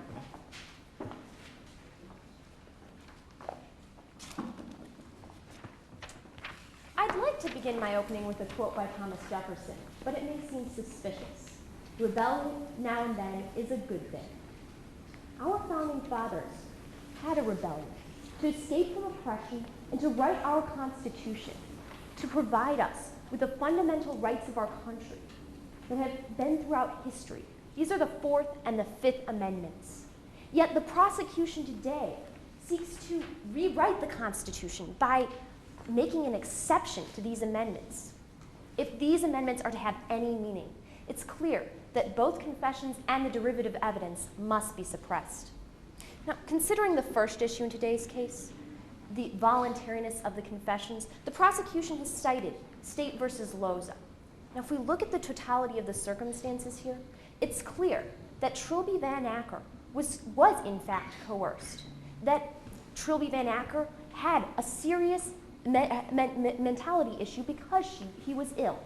Now, it's clear from State v. Smith, which the prosecution has cited, that when there's other coercive tactics, that is a factor in determining whether confession is voluntary.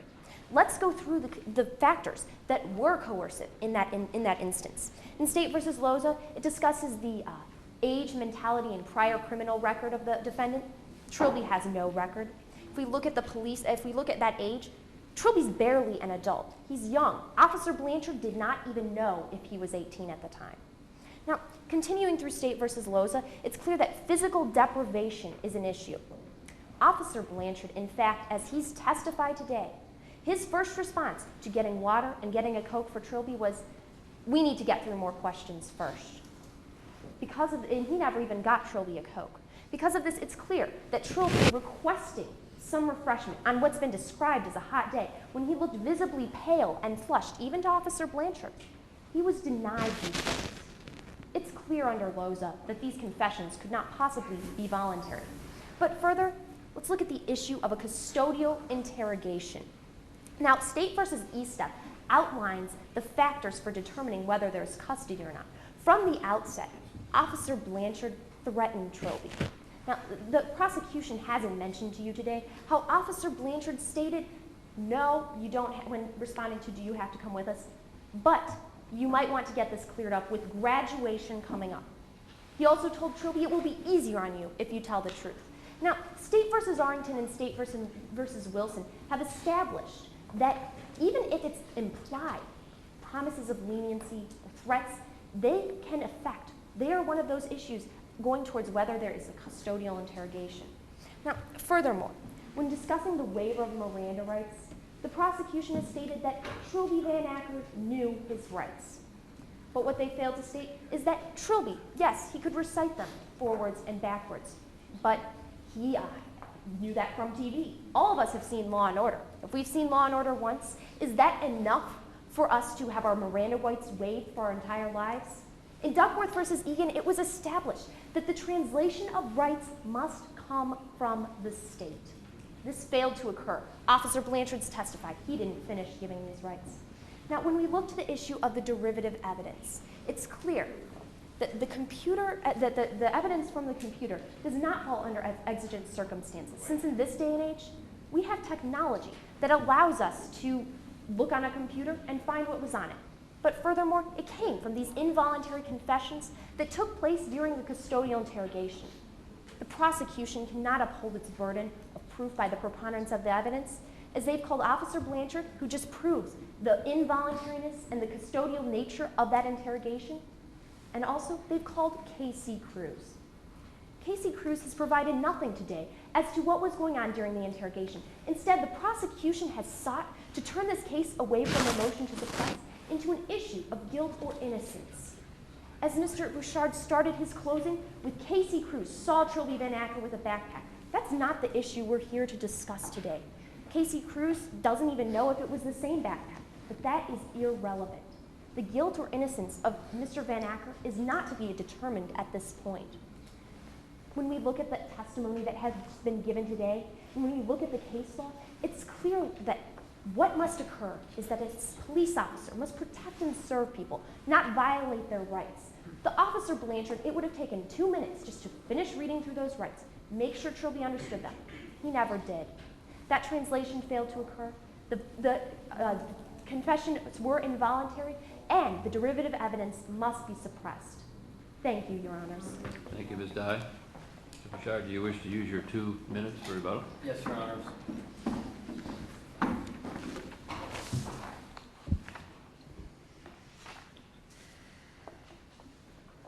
The defense has just presented us with the quote made by Thomas Jefferson, and regardless of whether it was our founding father who said this quote, the fact is the only thing that appeared on the outside of the defendant's computer was a quote mentioning rebellion. Thomas Jefferson himself was rebellious, although his motives may have been more noble. The defense has failed to even mention what Trilby's motives might have been, and if they were ever noble.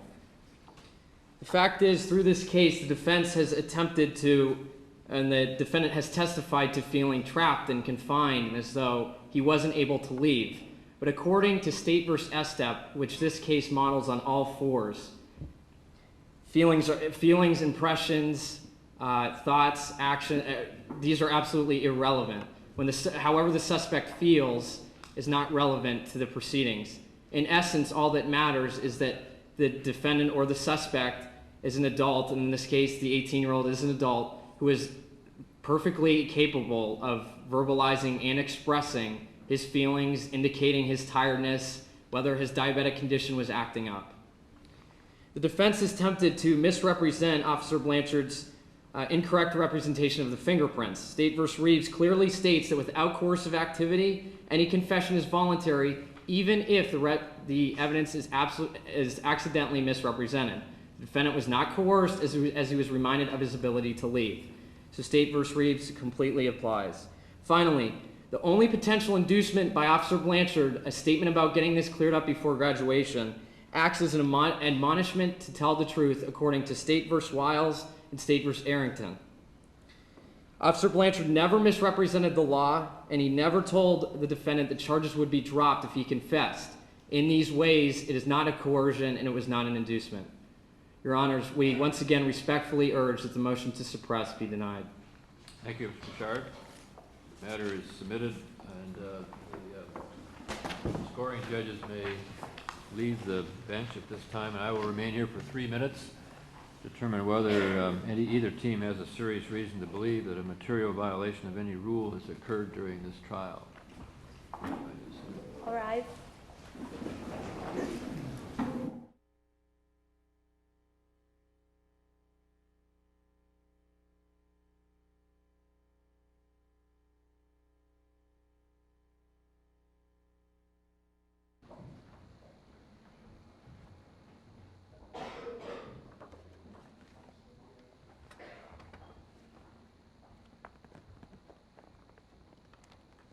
You may be seated.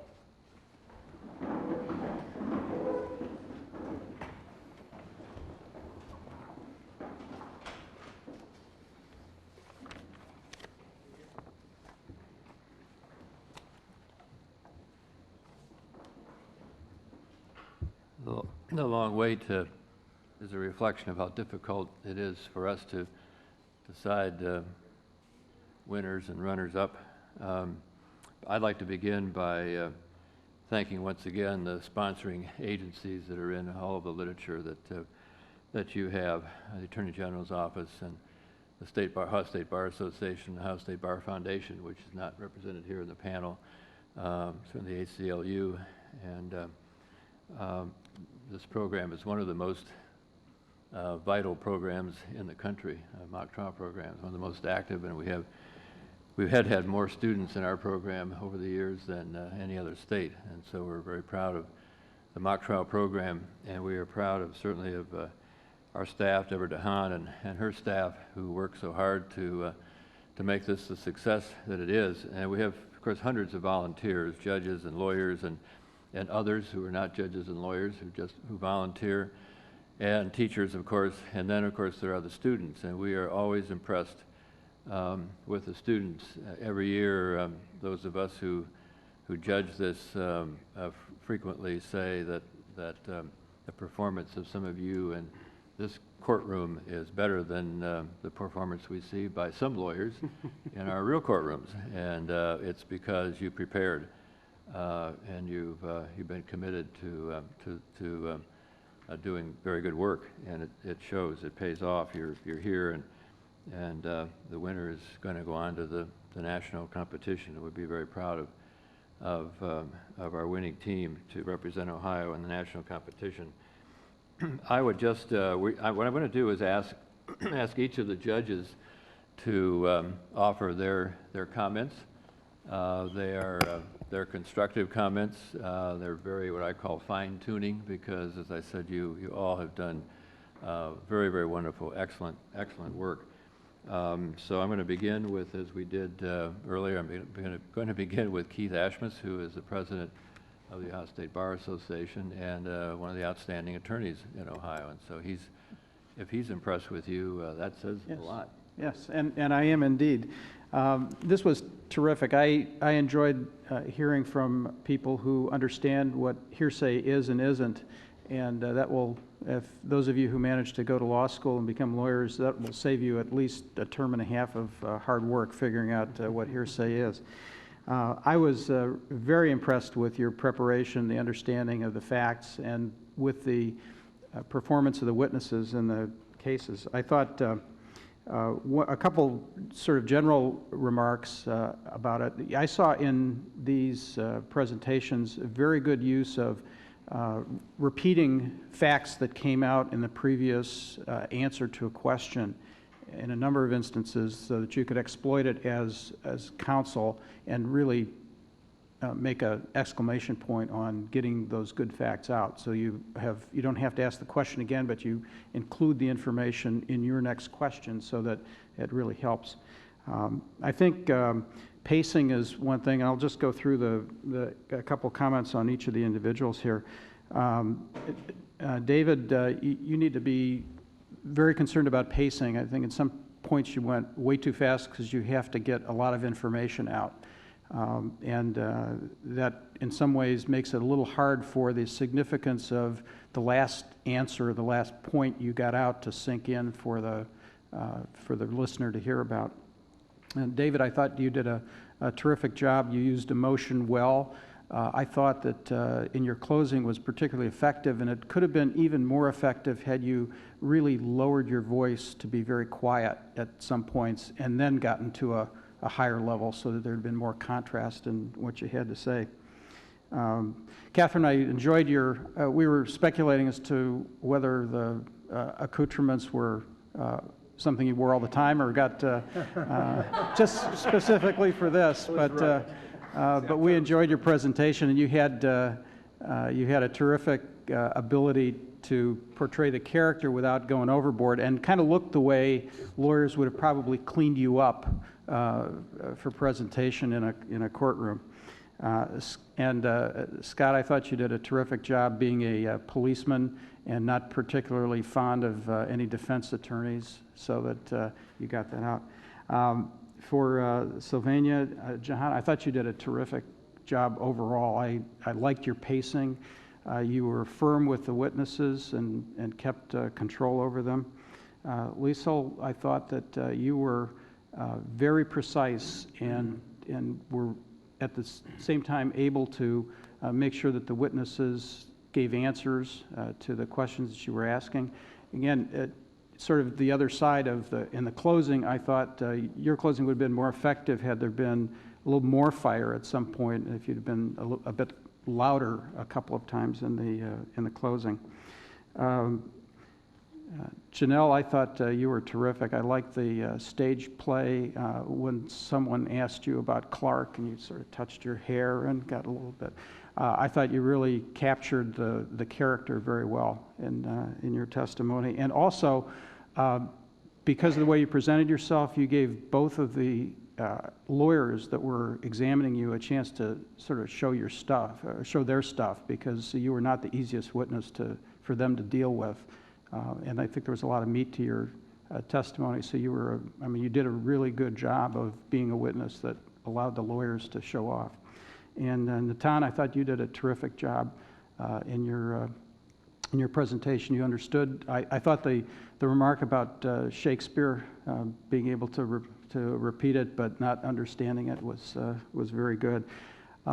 There was a question that I had about the prosecution that there was a discrepancy in the testimony about between Nahan and Janelle about how much conversation or contact they had, and that was not exploited by the prosecution. I think she said that they'd had a discussion, and he said, though, they just missed the signal, and that seemed to me to be something of significance that could have been really pounded in the closing. Overall, I was extremely impressed with all that you did, and thank you very much, and thank your advisors for what they did to get you here.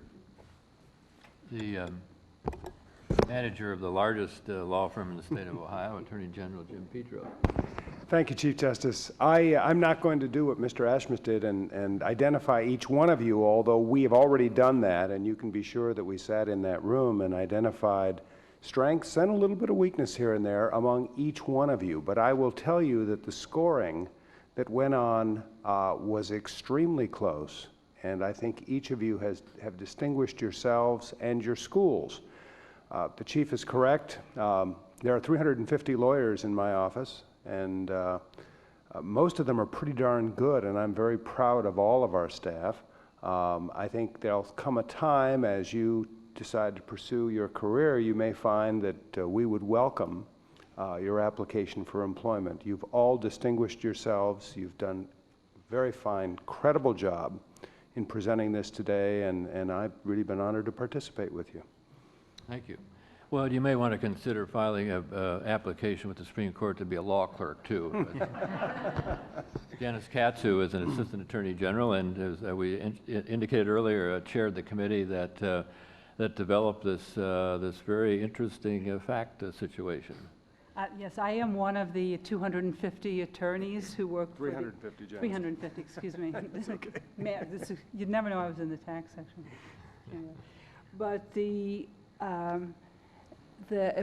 effort of all of the people who worked on this brief and the fact pattern was to try and make something that was not clear, so that you would have to sit and figure out how to best argue it and how to present your facts, and in a sense to replicate some of the cases that we see in real life, where it's hard to tell who is really the true person who should win the case and where is the real justice. And I think you all did a very credible job of arguing this.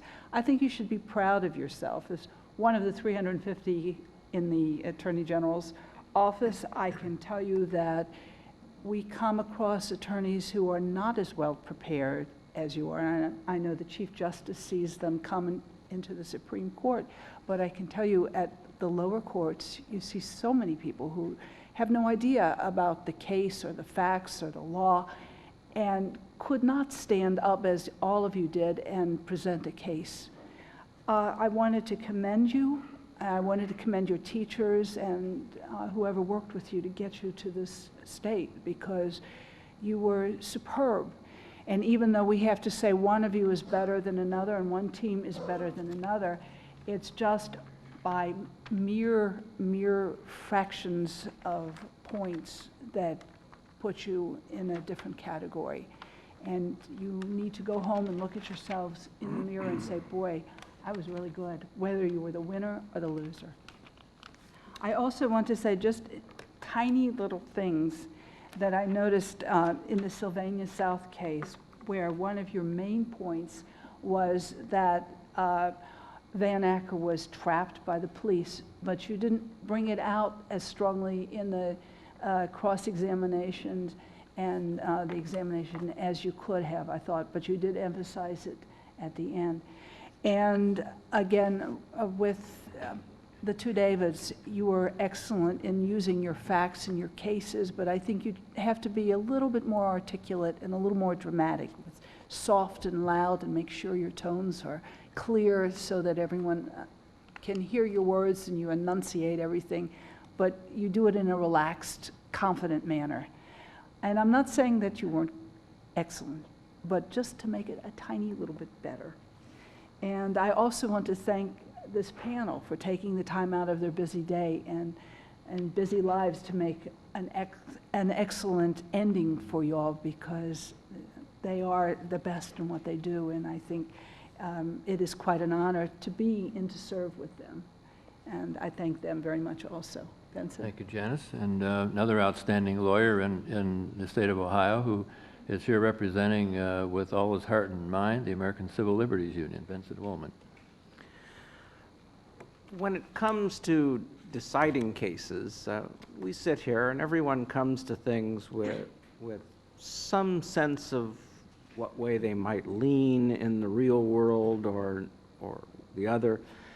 And for me, when I judge matters, it's whether given biases that I may have, or for that matter, any of the judges here, whether we've been moved more firm in our bias or made less firm in our bias. And that's the process by which we judge how people perform. I've seen these since the very beginning of the program, roughly a score of years ago. And what I was most impressed by, and particularly today, is I sit here and I watch the performance of the student lawyers, and they made me feel like I was in a real courtroom.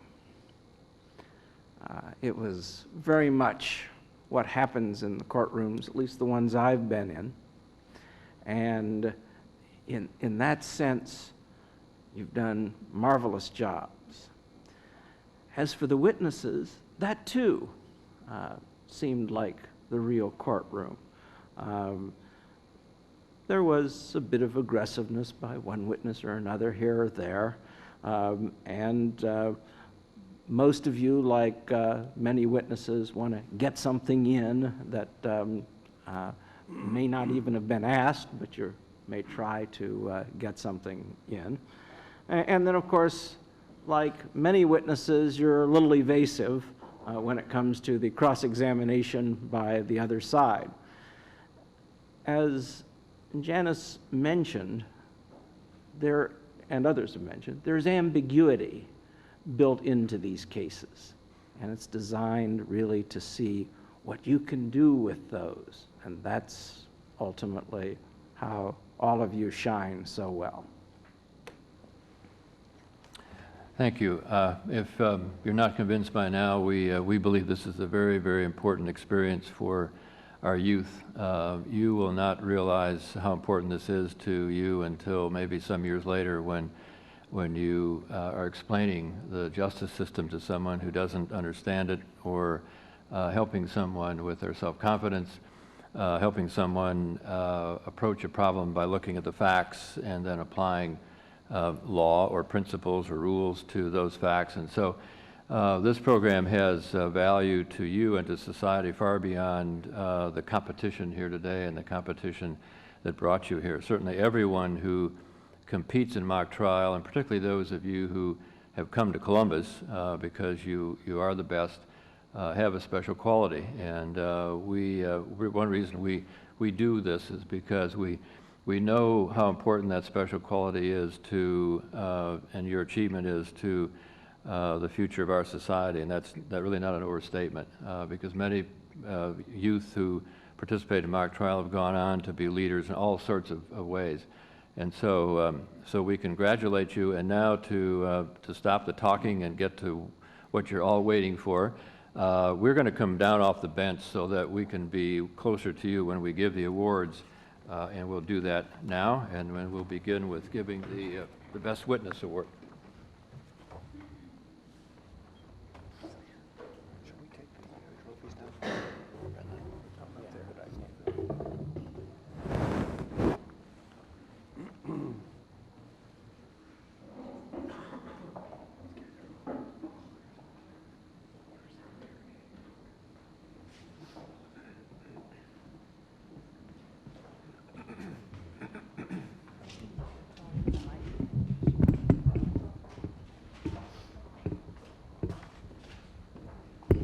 When we've talked enough, by the way, be sure to raise that card that says stop.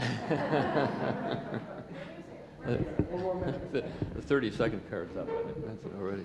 Well, the Outstanding Witness Award is going to be presented by Keith Ashmus, who, again, is the president of the Ohio State Bar Association. It's my pleasure to announce the award for Outstanding Witness in the State of Ohio versus Trilby Van Acker. And that winner is Natan Sinha as Trilby Van Acker.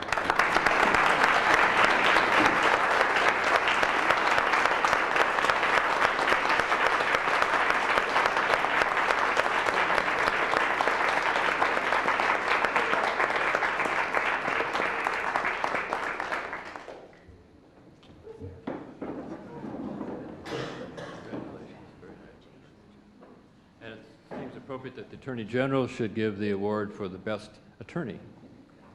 Thank you, Chief Justice. Again, I want to emphasize how close this really was.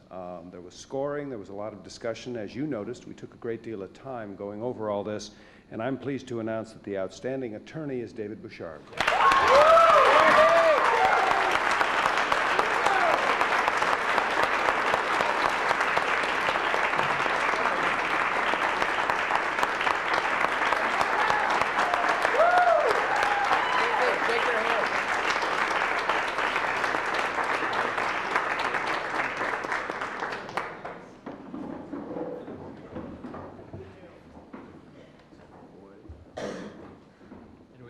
Probably backwards because we give the runner-up award first, and hope that when we give the winning award that everybody's quiet and can follow that part of the ceremony. But Benson Woolman is going to give the runner-up award for the team runner-up award to Wyoming.